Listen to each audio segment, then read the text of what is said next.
મોરબી નાગરિક સહકારી બેંકની વ્યવસ્થાપક સમિતિની 6 બેઠકો માટે આજે સવારથી મોરબી માર્કેટિંગ યાર્ડ ખાતે મતદાન પ્રક્રિયાનો વિધિવત પ્રારંભ થયો છે।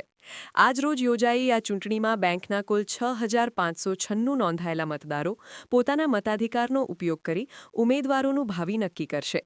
બેંકના સભાસદોમાં લોકશાહીના આ પર્વને રહી ભારે ઉત્સાહ જોવા મળી રહ્યો છે। આ વખતની ચૂંટણી ભારે રસાકસી ભરી બની રહી છે, જેમાં પરિવર્તન અને સત્તા ટકાવી રાખવાનો જંગ મુખ્ય છે। બેંકના પૂર્વ ડિરેક્ટર આપાભાઈ કુંભારવાડિયાએ વર્તમાન સત્તાધીશો પર ગંભીર આક્ષેપો કરતા જણાવ્યું હતું કે છેલ્લા 10 વર્ષથી સત્તા પર ચીટકી રહેલા નેતાઓની મનમાની અને નીતિઓને કારણે જ આજે ચૂંટણી યોજવાની નોબત આવી છે। તેમના મતે સહકારી ક્ષેત્રમાં લોકશાહી મૂલ્યોની જાળવણી માટે આ ચૂંટણી અનિવાર્ય બની હતી અને મતદારો આ વખતે પરિવર્તન માટે તૈયાર જણાઈ રહ્યા છે। બીજી તરફ માર્કેટિંગ યાર્ડ ખાતે મોટી સંખ્યામાં મતદારો ઉમટી પડતા ચૂંટણીનો માહોલ ગરમાયો છે। વિવિધ પેનલો જેમ કે સિંહ અને ફૂલના નિશાન ધરાવતા ઉમેદવારો સભાસદોને રીઝવવા માટે છેલ્લા પ્રયાસો કરી રહ્યા છે। પોલીસ દ્વારા પણ શાંતિપૂર્ણ માહોલમાં મતદાન થાય તે માટે ચુસ્ત બંદોબસ્ત ગોઠવવામાં આવ્યો છે। તમામ મતદારોના નિર્ણય મતપેટીમાં સીલ થશે અને ત્યારબાદ પરિણામ પર સૌની નજર રહેશે।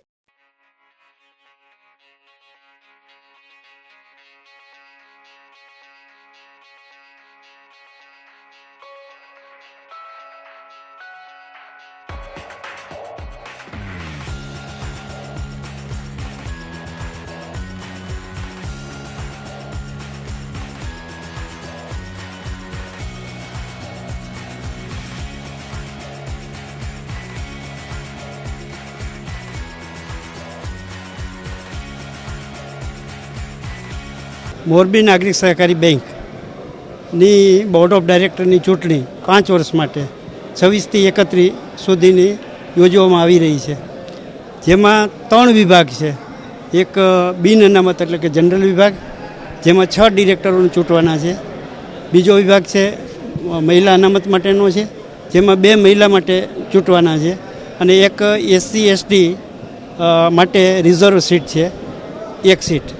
એમાં એ પૈકી 2 વિભાગ ખાસ કરીને મહિલા અનામત બિનહરીફ થયેલી છે અને SC ST જે મતદાર વિભાગ છે એમાં પણ બિનહરીફ થયેલી છે। હાલમાં જે અત્યારે આજની તારીખે ચૂંટણી યોજાઈ રહી છે એ સામાન્ય વિભાગની એટલે કે બિન અનામત વિભાગની ચૂંટણી યોજાઈ રહી છે, જેમાં 12 જેટલા ઉમેદવારોએ ઉમેદવારી કરેલી છે, એમાંથી 6 ને ચૂંટવાના છે। તો એ રીતે અત્યારે મતદાનની કાર્યવાહી ચાલી રહી છે। ટોટલ મતદાર છે 6,596 જેટલા મતદારો અત્યારે મતદાર યાદી ઉપર છે। એ રીતે મતદાન અત્યારે નિયમાનુસાર ચાલી રહ્યું છે। મારું નામ છે DM બાવરવા। હું ચૂંટણી ચીફ ઇલેક્શન ઓફિસર તરીકે ફરજ બજાવું છું। હું છેલ્લા 10 વર્ષથી બેંકમાં ડાયરેક્ટર છું, હજી આજે પણ અત્યારે ડાયરેક્ટર છું।